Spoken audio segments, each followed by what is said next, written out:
여러분, 선교라는 말 들으면 보통 뭐가 떠오르세요? 아마 뭔가 특별한 사람들이 특별한 곳에 가서 하는 일, 이런 걸 생각하기 쉽죠. 그런데요, 만약 선교가 우리가 하는 일이 아니라 하나님께서 하시는 일이고 바로 그 이야기 안에서 우리의 진짜 정체성을 발견하는 거라고 하면 어떨까요? 오늘 바로 그 놀라운 관점으로 한번 들어가 보겠습니다. 성경을 보면 종종 우리 인생을 금방 시들어버리는 풀에 비유하잖아요. 참 공감 가는 비유죠. 그럼 이런 질문이 생기지 않나요?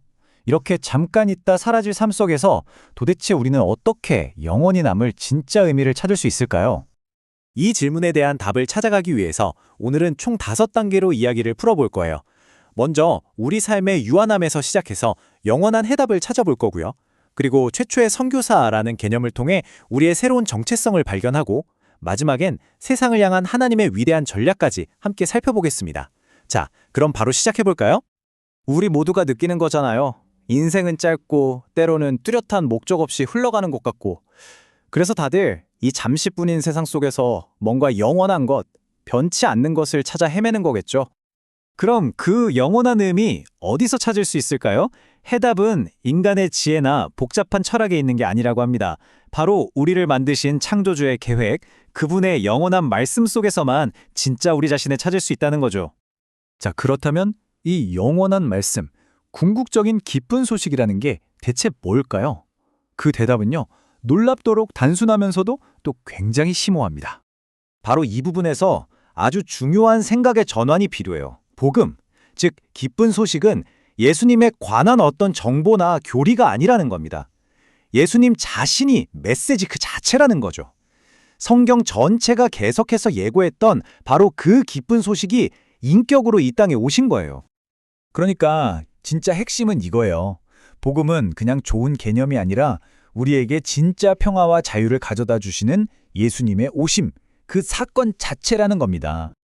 그런데 예수님의 오심은 그냥 갑자기 일어난 사건이 아니었어요. 사실 이건 인류 역사가 시작될 때부터 이어진 아주 거대한 하나님의 계획, 그 클라이맥스였던 거죠. 그 장대한 그림을 한번 같이 따라가 볼까요? 이 타임라인을 보면 정말 흥미롭지 않나요?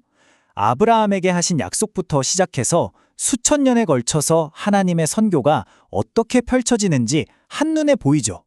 그리고 그 모든 역사의 정중앙에 바로 예수님의 삶이 자리 잡고 있는 겁니다. 다시 말해 예수님의 존재 자체가 선교였던 거예요. 아버지로부터 이 세상에 보냄을 받았다는 것. 이것이야말로 최초의 선교사로서 예수님의 삶 전체를 관통하는 핵심적인 정체성이었던 거죠. 자, 바로 이 지점에서 하나님의 거대하고 우주적인 계획이 아주 개인적인 차원으로 우리에게 다가옵니다. 예수님의 그 사명이 오늘을 사는 우리와 도대체 어떻게 연결되는 걸까요? 네, 충분히 할 수 있는 질문이죠. 그래서 그게 나랑 무슨 상관인데? 이 질문에 대한 대답이요, 믿는 사람의 정체성을 완전히 바꿔놓습니다. 수동적으로 무언가를 받기만 하는 사람에서 능동적으로 참여하는 사람으로 말이죠. 이 말씀에 그 모든 게 담겨 있습니다. 아버지께서 예수님을 보내셨던 바로 그 권위와 목적으로 이제는 예수님께서 우리를 세상으로 보내신다는 거예요. 선교의 바통이 우리에게로 넘어오는 극적인 순간인 거죠. 이게 무슨 뜻이냐면 크리스천의 정체성은 근본적으로 선교사, 즉 보냄받은 자라는 거예요. 이건 어떤 특별한 사람들의 직업이나 직함이 아니라 우리 모두의 새로운 존재 방식 그 자체인 셈입니다. 좋습니다. 우리 모두가 이 선교의 일부라면 하나님은 이 엄청난 일을 이루시기 위해 어떤 위대한 전략을 가지고 계실까요? 그건 멋진 프로그램이나 큰 건물, 복잡한 시스템 같은 게 아니에요.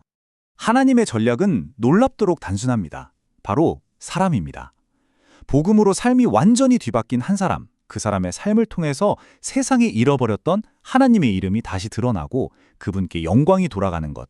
그것이 바로 하나님의 방법이라는 거죠. 그러니까 이건 살아있는 전략인 셈이에요. 복음을 진짜로 살아내는 한 사람은요, 그 존재만으로도 세상의 어둠을 비추는 빛이 됩니다. 내 힘으로 애쓰는 게 아니라 성령의 능력으로 살아가는 그 삶 자체가 하나님의 살아계심을 증거하고 세상을 향한 가장 강력한 메시지가 되는 거죠. 바로 이 말씀이 그 변화의 심정이라고 할 수 있습니다. 더 이상 나를 중심으로 살던 삶이 아니라 우리를 보내신 그분을 중심으로 살아가는 삶으로 바뀌는 거죠. 결국 오늘 이야기의 핵심은 이것입니다. 하나님의 성교를 아는 건 그냥 지식을 쌓는 데서 그치지 않아요. 그걸 통해서 바로 나의 사명을 발견하는 데까지 이뤄져야 합니다. 그래서 우리는 이제 나는 누구인가라는 질문을 넘어서 이렇게 물어야 합니다. 나는 어디로 그리고 무엇을 위해 보냄을 받았는가?